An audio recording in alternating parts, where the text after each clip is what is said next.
ఆదాము అవ్వల పాపం బాధ్యత ఎవరిది? ప్రభునందు ప్రియమైన సహోదరి సహోదరులారా, మీకు వందనాలు. మన మార్గము సత్యము జీవము ఛానల్కు స్వాగతం. ఈరోజు చాలామందిని వేధించే ఒక ఆసక్తికరమైన ప్రశ్నను చూద్దాం.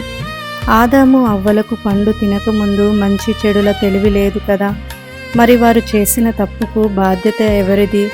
దేవుడు వారిని ఎందుకు శిక్షించాడు? దీని వెనుక ఉన్న ఆత్మీయ సత్యం విధేయత.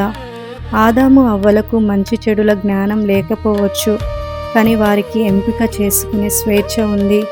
దేవుడు ఆదికాండము 2వ అధ్యాయము 17వ వచనంలో ఆ పండు తినకూడదు అని చాలా స్పష్టంగా చెప్పాడు. ఇక్కడ ఒక విషయాన్ని గమనించాలి. దేవుడు వారిని ఇది మంచిదా చెడ్డదా అని ఆలోచించి నిర్ణయం తీసుకొని చెప్పలేదు, కేవలం వద్దు అని ఆజ్ఞాపించాడు. ఉదాహరణకు, ఒక చిన్న పిల్లాడికి నిప్పు అంటే ఏమిటో తెలియకపోయినా తండ్రి ముట్టుకోవద్దు అని చెప్పినప్పుడు ఆ తండ్రి మాట మీద నమ్మకంతో ఆగిపోవడమే ఆ పిల్లవాని బాధ్యత. అలాగే ఆదాము అవ్వలకు పాపం అంటే ఏమిటో తెలియకపోయినా దేవుని మాటకు లోబడాలనే విషయం తెలుసు. కానీ వారు దేవుని మాట కంటే సాతాను మాటను నమ్మి అవిధేయత చూపించారు. అందుకే ఆ తప్పుకు పూర్తి బాధ్యత వారిదే. ఆదాము ద్వారా అవిధేయత వస్తే క్రీస్తు ద్వారా మనకు జీవం వచ్చింది. మనం దేవుని మాటకు లోబడదాం. ప్రార్థన చేసుకుందాం.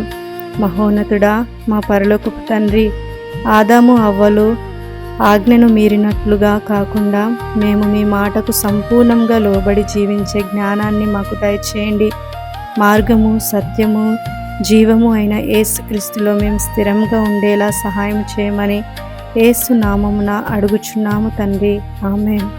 ఈ వీడియో మీకు నచ్చితే లైక్ చేయండి, ఇతరులకు షేర్ చేయండి. మరిన్ని సందేశాల కోసం సబ్స్క్రైబ్ చేసుకోండి.